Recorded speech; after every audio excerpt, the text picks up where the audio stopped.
product being purchased by India. We just had a meeting. A lot of the press was there. I thought it was a great meeting with some of the biggest businessmen in the world. They come from India. They're agreeing to invest billions and billions of dollars. You heard it for yourself. They're going to be investing billions of dollars in our country, so that was the purpose of the trip also. We're all set for $3 billion worth of helicopters. In addition to other equipment, they're buying that.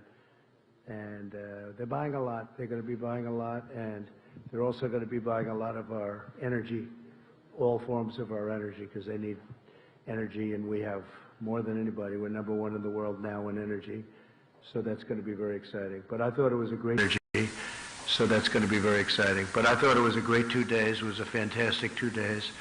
I'm going to be not at all controversial because I don't want to blow the 2 days plus 2 days of travel on one answer, one little answer like John will ask me one little simple question, and you'll blow it out, and that'll be the end of the trip. They won't even talk about the trips. I'll be very, very conservative in my answers, if you don't mind. But we did. We had a great time. We had great meetings, and we're going for a state dinner, and then after that we get back onto the plane and we go back home. It's going to be about 19 hours, but we look forward to it. Get in tomorrow. But this is a tremendous country. It's 1.4 billion, probably at least the most people, and it's a tremendous market, and they really like us, and I think they like us more now than they've ever liked us, frankly. We have a terrific, a really great relationship between the Prime Minister and myself. So we're going to be doing a lot of things. I think it was really, really worth it. You may ask about the coronavirus, which is very well under control in our country. We have very few people with it, and the people that have it are, in all cases, I have not heard anything other. Maybe there's something new, because for 2 days I haven't been seeing too much of that news, of very much news, because it's been very all-encompassing. We've accomplished a lot here. We had a lot of meetings, as you know. But the people are getting better. They're all getting better. We brought in some Americans from a ship because it was really the right thing to do, and they're in quarantine. And we think they'll be in very good shape very, very soon. We discussed a lot of different elements. We actually discussed the coronavirus, and at this moment, India doesn't have much of a problem, they feel. It wasn't expressed that they did, which is great. And I think that whole situation will start working out. A lot of talent, a lot of brain power is being put behind it. $2.5 billion we're putting in. I see that Chuck Schumer criticized that he thought it should be more. And if I gave more, he'd say it should be less. It's automatic, with these characters. They're just not good for our country. If I gave more, he'd say it should be less. But that's what they do. In the meantime, that's all they can do. They're not getting anything done. We have so many things we could get done. We could so easily do prescription drug. Last year was the first year in 51 years where prescription drug prices went down. But we could drive them down really well if we had the Democrat votes. We need some additional votes. We would really drive them down, as you know. So with that, I think what we'll do is take some questions, and we'll go to a nice state dinner, and then we go home. Yeah, John, go ahead. Mr. President, you just addressed coronavirus, so I will put that aside for the moment. You tweeted about Justice Sotomayor yesterday, saying that she and Justice Ginsburg should recuse themselves from future cases dealing with the administration. What is the basis for your opinion on that? Well, it's very obvious. I mean, I always thought that, frankly, that Justice Ginsburg should do it because she went wild during the campaign when I was running. I don't know who she was for. Perhaps she was for Hillary Clinton, if you can believe it. But she said some things that were obviously very inappropriate. She later sort of apologized. I wouldn't say it was an apology, but she sort of apologized. And then Justice Sotomayor said what she said yesterday. You know very well what she said yesterday. It was a big story. And I just don't know how they can not recuse themselves for anything having to do with Trump or Trump-related. The right thing to do is that. Now, as a Supreme Court justice is a different standard, but at the same time, I think it's a higher standard in a certain sense. So they'll have to decide what to do. But her statement was so inappropriate when you're a justice of the Supreme Court. And it's almost what she's trying to do is take the people that do feel a different way and get them to vote the way that she would like them to vote. I just thought it was so inappropriate. Such a terrible statement for a Supreme Court justice. What was inappropriate about the statement? I'm not an attorney, so I can't really look into these. Well, you know what the statement was, John. Well, she seemed to criticize the White House for running to the Supreme Court at the drop of a hat to seek a No, I don't think that was it. But I think what she did say is she's trying to shame, the way I look at it, she's trying to shame people with perhaps a different view into voting her way. And that's so inappropriate. So let's see what happens. We have things, whether or not they recuse themselves, both. I mean, look, Justice Ginsburg, during my campaign, you know, I protested at the time. She apologized in a very minor form. And what Justice Sotomayor said yesterday was really highly inappropriate, and everybody agrees to that. Virtually everybody. I've seen papers on it. People cannot believe that she said it. Yeah, please go ahead. Thank you, Mr. President. The intelligence community believes that Russia is trying to meddle in the 2020 election. Do you agree with their assessment? And what is your message to Vladimir Putin about potentially interfering regardless of the candidate they support? Well, you know, what I'm reading, and again, I'm over here for the last number of days, but they went to see Bernie, and they told Bernie about something having to do with they want Bernie to win. They did not tell me. Intelligence never told me, and we have a couple of people here that would know very well. They never told me anything about that, and it was sort of a start, if I believe what I read in some of your documents and some of your papers, that it was highly exaggerated. And frankly, I think it's disgraceful. And I think it was leaks from the Intelligence Committee, House version, and I think that they leaked it. I think probably Schiff leaked it, but people within that, Schiff leaked it, in my opinion. And he shouldn't be leaking things like that. That's a terrible thing to do. But basically, they would like to see Bernie is probably winning, and looks like he's winning, and he's got a head of steam, and they maybe don't want him for obvious reasons. So they don't want him, so they put out a thing that Russia's backing him. This is what they do. I've gone through it for a long time. I get it. I get the game better than anybody. And that's the way it is. Terrible thing to say. And they didn't say it about me. I will say this. Somebody leaked it in intelligence, but nobody ever told me that. We have Ambassador O'Brien in the audience someplace, and he can tell you that this was never discussed with us. So I think it's terrible. They ought to stop the leaking from Intelligence Committee. And if they don't stop it, I can't imagine that people are not going to go after them and find out what's happening. Yeah, please. But do you believe... Go ahead, ma'am. Mr. President, this is Madhu Bhatia Jha from Indian TV News, ABP Yes. News. And you're trying to get... मैं TV agency से हूं और in Afghanistan. So the way the deal is being worked out, what would be India's role and Pakistan's role in the region? Well, I think India would like to see it happen.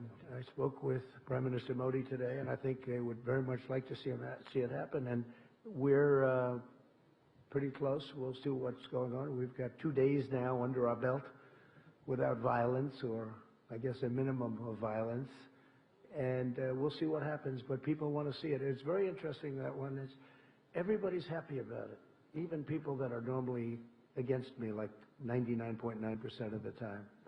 Because we've been there for 19 years, and everybody would like to see it happen. I was actually surprised. I thought the Schumers of the world would say whatever the opposite is, you know, because that's all they can do, cry and chuck. But people are they're really happy to see that we're trying very hard. You know, we'll bring it down to 8,600, and from there we'll make a decision as to what the final outcome would be.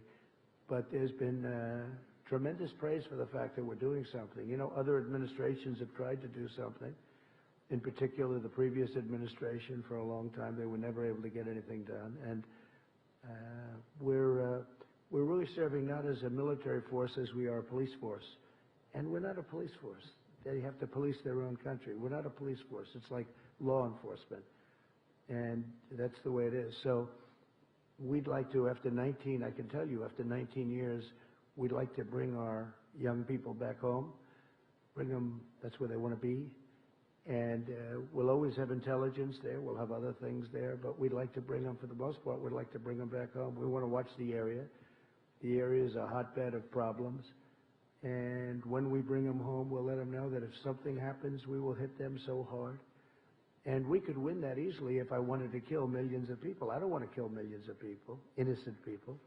We could win that very easily. We don't have to act as a police force. We could act as a military force to win, not a military force to just take care of things in that very, very difficult part of the world. It's a very difficult part, very dangerous part of the world.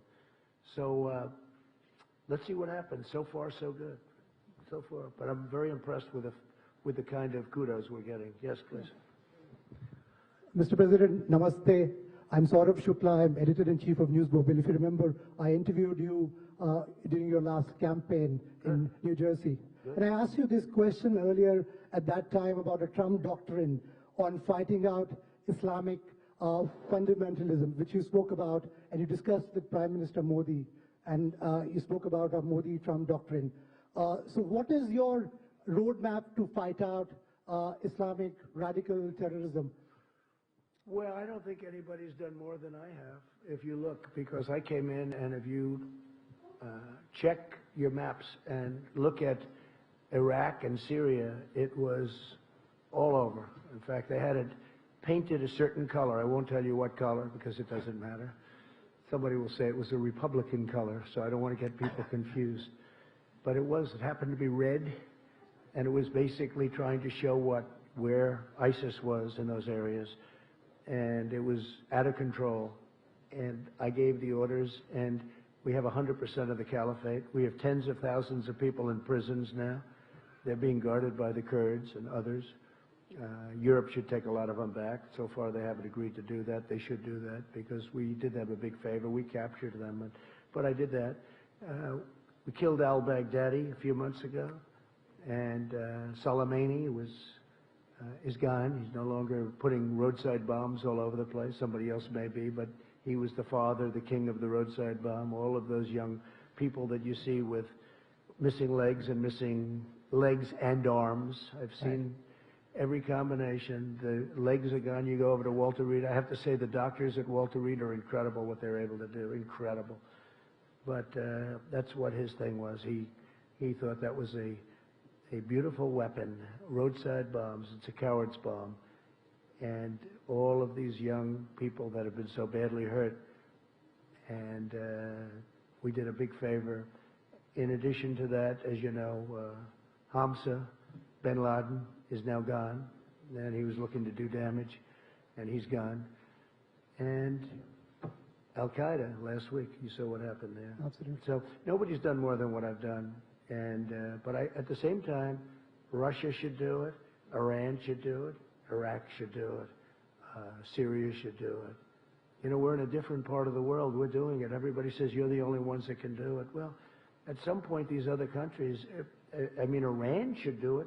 Iran hates ISIS, and they should do it. And we've done a great job. We've taken our soldiers essentially out of Syria, except for little hot spots that we forget, will do, that develop. But we've taken the oil, and the soldiers we have there are the ones guarding the oil. We have the oil. So that's all we have there. And now we have, if you look, we are down to a small force in Iraq, and we're down to a small force very shortly, but right now even we have a small force in Afghanistan. And so we're moving out and moving around, but the only soldiers we have in terms of Syria, the predominant number of soldiers are the ones guarding the oil. What about terror groups in Pakistan, sir? That's a big concern in this region, and you know there are a lot of terror groups who pose dangers to the United States and democracies like India as well, sir. No, I agree, but you also have other countries that can do this. The United States is 8,000 miles away, and they're all saying, could you do it? Yeah, we could do it. We've been doing it for a long time, but I've been doing it much better than anyone else has done it. I mean, what we've done in the last couple of years has been incredible. We have 100% of the caliphate. Remember, we had 99%. I'd say, good, we're leaving. And I was hit with, people couldn't believe it. They said, do 100. So we did 100. I did 100 with some great generals that knew exactly what they were doing. They were unbelievable. We took 100% of the caliphate. And we have thousands of prisoners right now locked up. And these are ISIS fighters and killed thousands. Not that I want to do that. I don't want to do that. But that's what we had to do. And when I came in, ISIS was all over the place. It was totally out of control. Please. Thank you. While you've been here in the country, in the capital northeast part of Delhi, there have been violent clashes. Police have been killed, some demonstrators, 9 deaths so far, we hear, and about 100 plus injured. What did Prime Minister Modi say to you about this amended citizenship law? And how concerned are you about this kind of religious violence in So India? we did talk about religious freedom, and I will say that the Prime Minister was incredible on what he told me. He wants people to have religious freedom, and very strongly. And he said that in India they have worked very hard to have great and open religious freedom. And if you look back and look at what's going on relative to other places especially, but they have really worked hard on religious freedom. I asked that question in front of a very large group of people today, and he talked about it. We talked about it for a long time, and I really believe that's what he wants. As far as the individual attack, I heard about it, but I didn't discuss that with him. That's up to India. Yeah, go ahead, please. Hi, sir. Emily Gooden with the DailyMail.com. I was wondering, do you think justice was served in the Harvey Weinstein case? So I was never a fan of Harvey Weinstein, as you know. In fact, he said he was going to work hard to defeat me in the election. How did that work out, by the way? I'm trying to figure that out. He was a person I didn't like, never liked. I don't know too much about the case because, you know, I've been between traveling and being at meetings almost every hour of the day, every minute of the day. I haven't been able to really see too much of it. But I was just not a fan of his. I knew him a little bit, not very well. I knew him because he was in New York. Not a person that I like. I will say the people that liked him were the Democrats. Michelle Obama loved him. Hillary Clinton loved him. And he gave tremendous money to the Democrats. And I guess my question is, will the Democrats be asking for that money back? Because he gave a lot of money to the Democrats. And, you know, it's too bad, but that's the way it worked out. Yeah, Peter? I just want to follow up on that very quickly, if I can, Mr. President. Then I have a question that I wanted to ask you. But just on the Harvey Weinstein situation, this is being viewed as a milestone for the Me Too movement. What message can you, as president, deliver to women in America who are still afraid to come forward and share their stories of sexual harassment and assault?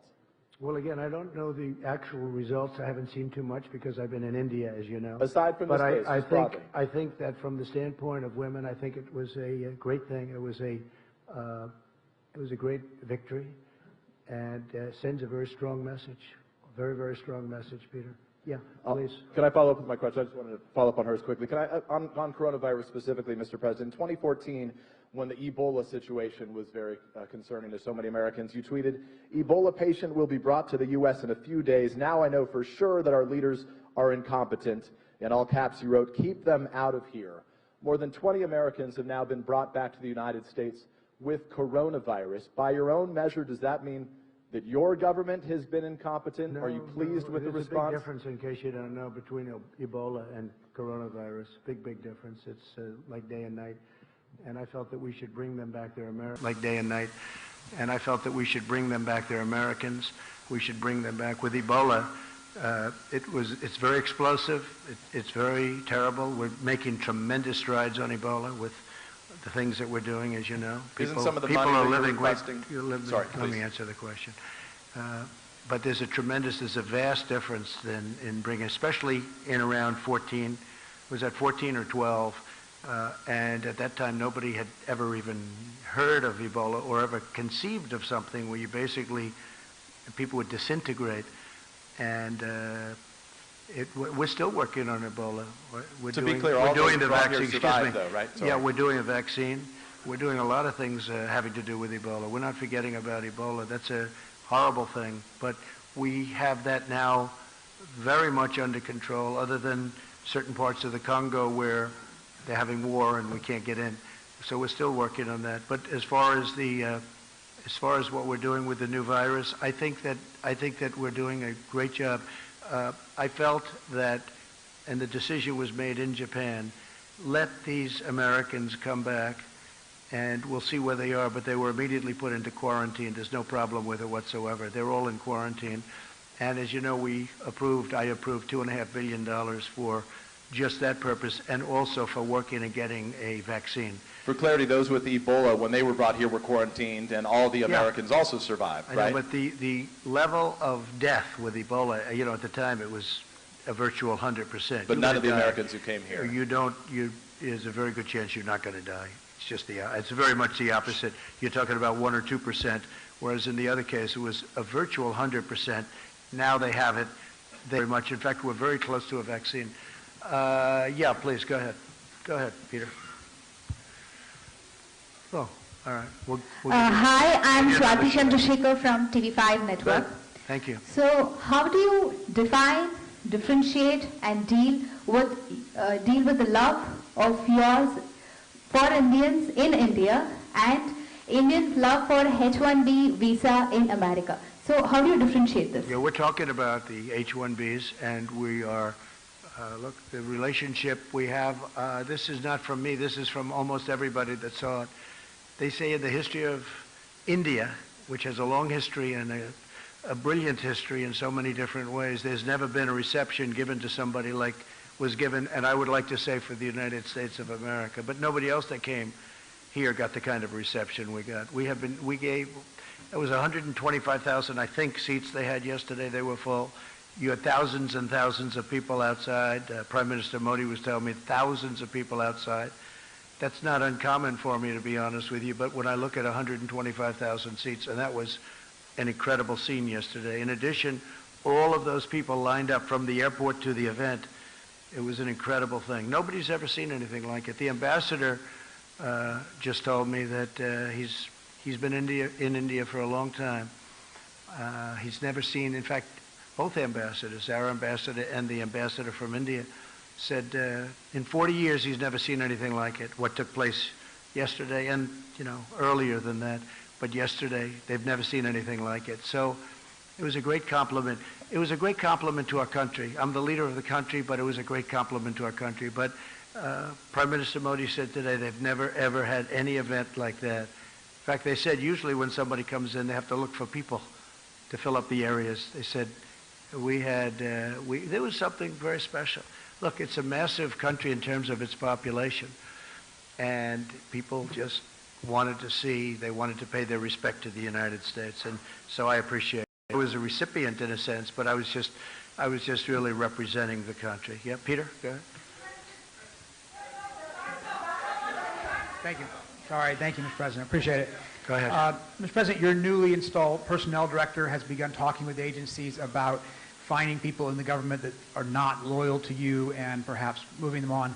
How large a list do you imagine this will be? Is this a big problem in your mind? Can you describe for us the scale of the problem as you see it? Yeah, I don't think it's a big problem. I don't think it's very many people. I think we had a whistleblower who was a fake, because if you look at the whistleblower as an example, if you look at his report and then you compare that to the transcripts, it bore no relationship. So that was a very sad situation, and a lot of time wasted. Although, as you will admit, in fact, you wrote very nicely, I appreciate it, the poll numbers have gone up very much, but that's not appropriate to have to benefit by something like that. Then there was supposed to be a second whistleblower. As soon as I released the transcripts, the second whistleblower was gone. Nobody ever heard, what happened to the second whistleblower? I'll ask you, where is he? Remember, the second was he or she. The second whistleblower was going to happen. It was just a matter of moments. And then I released the real call, the transcripts, which are now 100% accurate, even according to Lieutenant Colonel Vindman. So, no, we want to have people that are good for the country, are loyal to our country, because that was a disgraceful situation. Please. Mr. President, I am Akhilesh Suman. I am from Rajya Sabha Television. It's a parliamentary channel of India, upper house, like you've seen it. Good. India's concern is with neighborhood. And you and Prime Minister Modi tell that you are very good friends.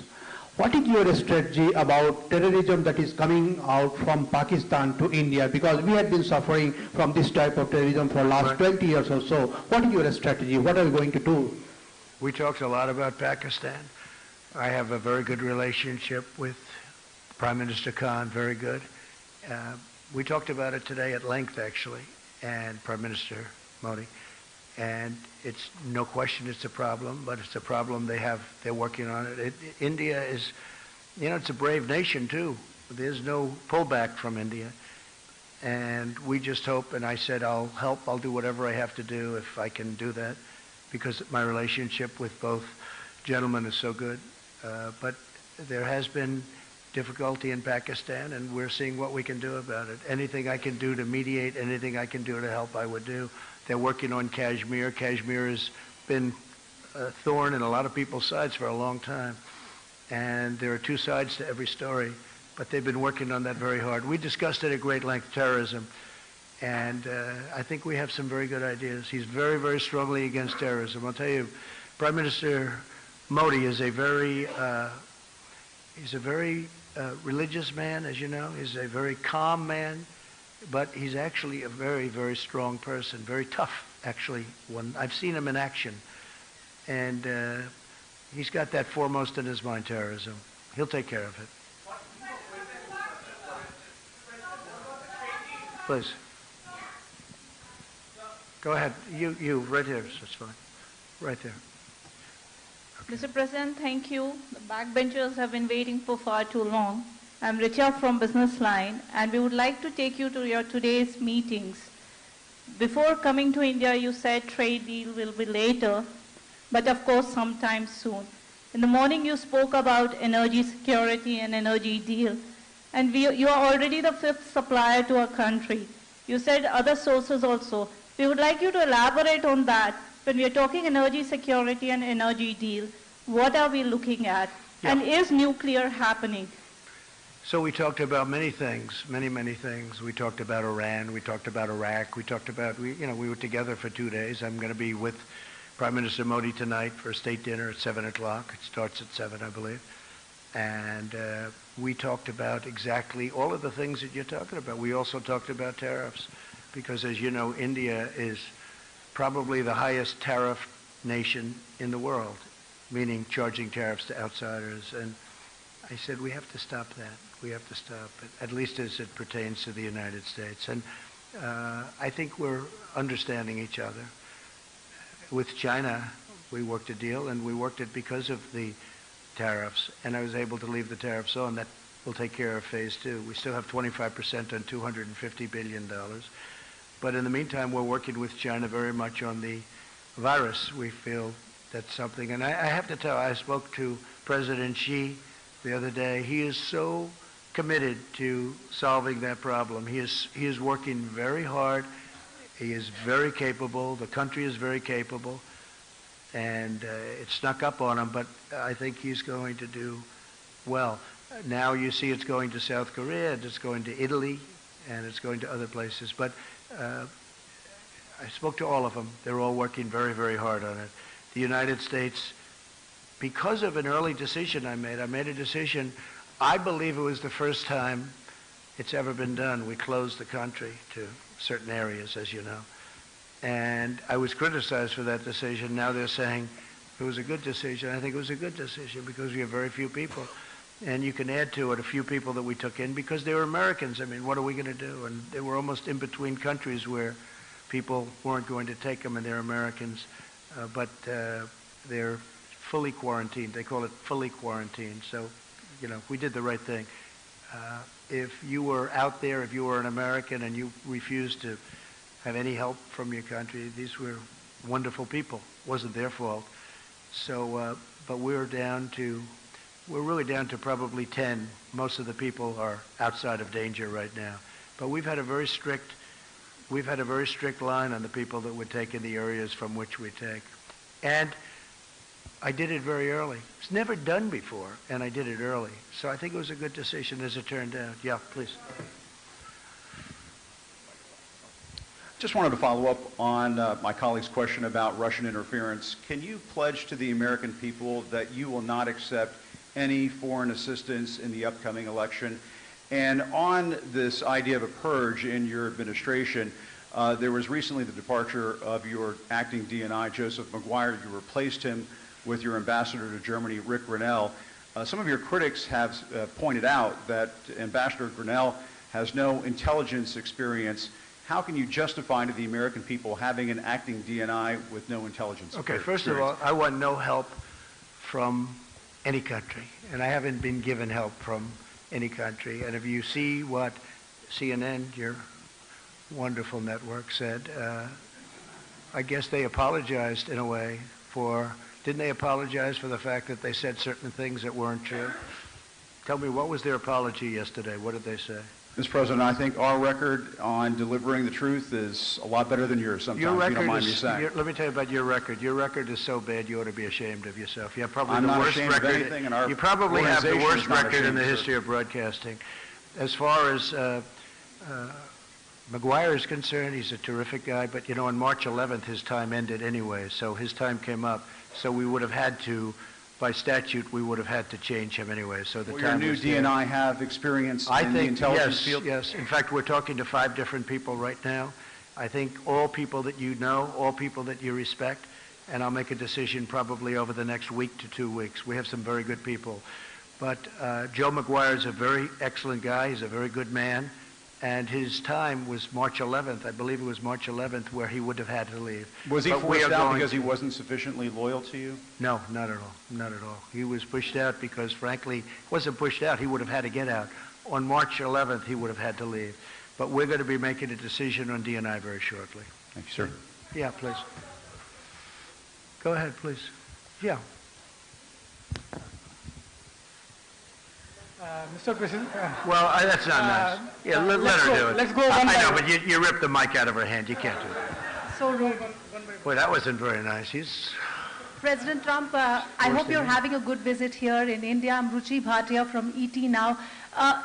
We have heard from Prime Minister Modi as well as you on a long impending trade deal. It's still not happened. Even today we heard both you and him talking about how in future there is going to be one. Have you been able to figure out the kind of differences that were there earlier? we know especially on data localization? That has been one of the sticky points. Sure. We know the problems. I know the problems. Previous administrations had no clue. They didn't know the problems. I know the problems. We're being charged large amounts of tariffs, and can't do that. Can't do that. And so they understand that that's where I am, and if they want to deal with us, and they will, they're going to, just like China. Everybody said you'll never make a deal with China. I made a deal with China. It's a great deal. They're going to buy $250 billion worth of product, and that's only a piece of the deal. It's a large piece. It's probably 40 to 50%, but it's an incredible deal. In addition to that, we're taking in billions and billions of dollars worth of tariffs that we can now use for phase 2, because they want to get rid of the 25%. So we have the 25%. They want to get rid of it. Well, with India, India is, I think, the highest, again, I said it before, but the highest tariff when you deal with India. Harley-Davidson has to pay tremendous tariffs when they send motorcycles in here. When India sends motorcycles into the U.S., there's virtually no tariff. For the most part, there is absolutely no tariff. So I just said that's unfair, and we're working it out. We're working it out. Go ahead. Good evening, President. I think we'll win that one easily. We're working on that. Yeah, we're working on that, Joe. Good evening, President. This It's is just Anurag not a fair Parekh. situation when one company is paying 100% in the case of numerous companies, not just Harley, but where they're paying tremendous. And actually tariffs were raised not too long ago. And we also did something. There was a form of rent control that was, if you put it in a different sense, it was given to India, and we terminated that. You know that. We terminated it. No, we're talking. We have great discussions. Look, I can't lose this. I can't lose it. You know why? I'll never lose it. It's too easy. Because I want reciprocal. It has to be reciprocal. And the money you're talking about is major, but the United States has to be treated fairly. And India understands that. The relationship is outstanding, but India understands that. We've had a tremendous deficit for many, many years with India, with everybody, you know, with frankly so many different countries. We've had a massive, massive deficit, but a large deficit, $30 billion with India. It's now down to $24 billion because of what we've been doing, but still that's too high. We shouldn't have a $24 billion deficit. With other countries, we have more than that. Japan, we're doing now $40 billion is coming in. A lot of very good deals are being made, and they'll be kicking in toward the end of the year. I would say if the deal happens with India, it will be toward the end of the deal. And if it doesn't happen, we'll do something else. It'll be very satisfactory. It'll be very good. Go ahead. Who else? President, my question is that you said at the time of the Article 370 abrogation that you would like to mediate in Kashmir, but India rejected it. No, I'd like to be able to. No, excuse me. My question. Wait. I didn't say that. I didn't say anything about that. I just said Kashmir, obviously, there's a big problem between Pakistan and India. And I think they're going to work out their problem, but I will say they've been doing it for a long time. Okay, my question is something different at the moment. What is your position at the moment on India's Citizen Amendment Act at the moment? I don't want to discuss that. I want to leave that to India, and hopefully they're going to make the right decision for the people. That's really up to India. President, yeah, go ahead, please. Thank you, Mr. President. Okay. My name is Nilüfer Sahravardi, an Indian journalist, and I have a very simple question. Go ahead. Now, back home, when you reflect upon your tour of India, the first diplomatic visit to the country, how would you describe it? Cultural diplomacy, Trump diplomacy, or do you have any other word for that? Well, first of all, I describe it as incredible because when I looked at the various things, like today, when we went, you probably saw where we were, and when you look at all of the things that we've seen today, when we look at yesterday the Taj Mahal and other things, in addition to working in between and even during, where, you know, we worked very long and hard with representatives from India, most particularly with the Prime Minister. I just think it's an incredible country. It's got unbelievable energy. You see that when you come in from the plane. When you see from, I think I can say, virtually from the plane to whatever venue we were going to, it was wall-to-wall people. They've never seen anything like it. Somebody said it was the greatest greeting ever given to any head of state from any country. Now, India has more people than any other country, a little bit more than China, a little bit tiny. How would you describe it diplomatically? Is it Trump diplomacy? I think the diplomacy is a diplomacy of great friendship and respect. Okay. And I think it's going to all work out very well. I really do. I admire your country tremendously. I respect your Prime Minister tremendously. And I think it's really a diplomacy of friendship, and I think it's going to work out very well. Okay? Okay? Go ahead, please. Please. Go ahead, right next to Steve. Thank you, Mr. President. As you know, the Chinese government recently ejected several Wall Street Journal reporters. What is your administration considering to do in retaliation to that move? Are you considering banning or restricting the access Chinese journalists, for example, have to the United States? So I haven't really been given a full briefing on that. We're going to look at it. We will look at it. It's something that I don't like to see. I don't think it's fair because we give very good access. Maybe some people would say we give too good. I don't believe in that. I think we give very good access, so I don't think it's fair. But we'll have a decision made on that relatively soon. Okay? Thank you. Good question. Please, go ahead. Go ahead. Go ahead. Venezuela. So will you allow Indian companies to continue to buy Venezuelan oil from third parties, especially when you have sanctions? Well, you'll be seeing something on that in the not-too-distant future, yeah. So there could be more stringent sanctions against Venezuela? There could be very serious sanctions. Or against the Indian companies continuing to buy what's happening in Venezuela is so sad. People are starving. Here's a case where a country was wealthy 15 years ago and very wealthy 20 years ago, very, very wealthy. The wealthiest in all of Latin, South America, the wealthiest, and by far, not even a contest. And when you look today, they don't have water, they don't have basic food, they have no medicine. It's incredible what's happened in Venezuela. No, we're watching Venezuela very closely. We don't like it. We don't like it. Not at all. Okay?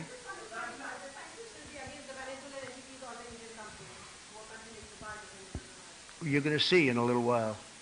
You're asking a question right in the middle of us doing something. Go ahead, please. Ali Maqbool from BBC. There were some back home that were hoping you would raise concerns about some of these policies that Prime Minister Modi's introduced that discriminate against Muslims, and also about a rise in hate crimes here in India. But as someone Well, we did discuss that, and we discussed that, and specifically Muslims, and we also discussed Christians. But someone and who... I had a very powerful answer from the Prime Minister. We talked about religious liberty for a long period of time in front of a lot of people, and I had a very, very powerful answer.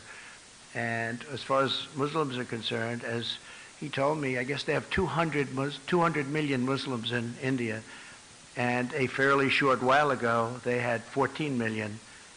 And he said that they're working very closely with the Muslim community. But so you yourself have been criticized for policies that have discriminated against Muslims, like the travel ban. There's also been a rise in hate crimes over the last couple of years in the US. So are you in a position to talk to him about those subjects? Yeah, I won the travel ban, as you probably know. A lot of people said I lost it. No, I won the travel ban, and we use the travel ban where we think there's, not based on religion, but where we think there's going to be trouble, where we're looking at certain countries. As you know, we added a few countries onto it. But we won the travel ban, and we won it in the Supreme Court. So the travel ban is not a thing against Muslims. It's a thing against areas where we don't want people coming into our country that are going to cause problems, cause harm, cause death, hurt our people. And I feel very strongly about that. Okay, please, go ahead. Thank you very much, Mr. Thank you. President. Thank you very much. Thank you. I'm Jing Yishan with Shanghai Media Group. I'd like to know, some people say that India could be to the U.S. in Asia during the 21st century what the UK was in Europe during the 20th century. How do you view it? Well, I think that India is going to be a tremendous player over the next, it's now, right? But over the next period of 50 years and 100 years, look, you're talking about the largest population in the world. You're talking about a tremendous country in terms of its heritage, its potential wealth, frankly. Right now, they have incredible potential. Economically, they have great potential. Their schooling system is getting better all the time. They're doing a fantastic job in certain sectors with respect to education. We see it in the United States. We see it. We have a lot of Indian students coming to our schools. They're great students, and they've done fantastically well at our schools. But we have, thousands and thousands of people coming from India coming to our colleges in particular, schools, but our colleges in particular. No, India's got a phenomenal future. I mean, you can rarely think of a place that has a better future than India, and highly respected, especially with leadership like Prime Minister, right? Modi. Yeah. Go ahead. Pick one. Go ahead. Sir, Ritu Parna from CNBC TV 18 India. American companies have been investing in India for a long, long time. Are you satisfied with the Indian investment regime, especially on issues like multi-brand retail and e-commerce, on which companies from US have a lot of interest in? So I'm very satisfied because they're investing tremendous amounts of money. I met Mr. Patel a little while ago. He's the largest steel person in the world by far. I don't think there's even a contest. And he's going to be building $1 billion plant in Alabama. We had the press, I left him in there, always a risky thing to do. But if you see let's say we asked, answered 15 questions, they were talking about how much better it is to work in the United States now in terms of their investment. They have done a fantastic job. These are some of the biggest entrepreneurs in the world. I'm not even sure if the media really understood who they were. I knew many of them, certainly heard of all of them. The job they've done is incredible. But Mr. Patel, who's the biggest steel company, certainly the biggest steel individual, but I think he's the biggest steel company by a lot. He's investing billions of dollars in the United States, and he's only doing it because of what I've done to bring back the steel industry. The steel industry was dead, absolutely dead in the United States, and now it's a vibrant industry. It's incredible, and we need it. Again, we need it for defense. It's not just like certain industries that you don't need. We need it for defense. But he was glowing, and one of the reasons he's spending $1 billion in Alabama and more money in other places in the United States is because we brought it back. So we're very proud of that. So I think what we'll do is we're going to see some of you on the plane on the way back. It's been an honor to be here. It's an incredible place with incredible leadership and an unbelievable future. And I just want to thank you all, and I'll see you back in the States. And I think some of you are on the plane, and we can talk a little bit on the plane too. Thank you very much, everybody. Thank you very much.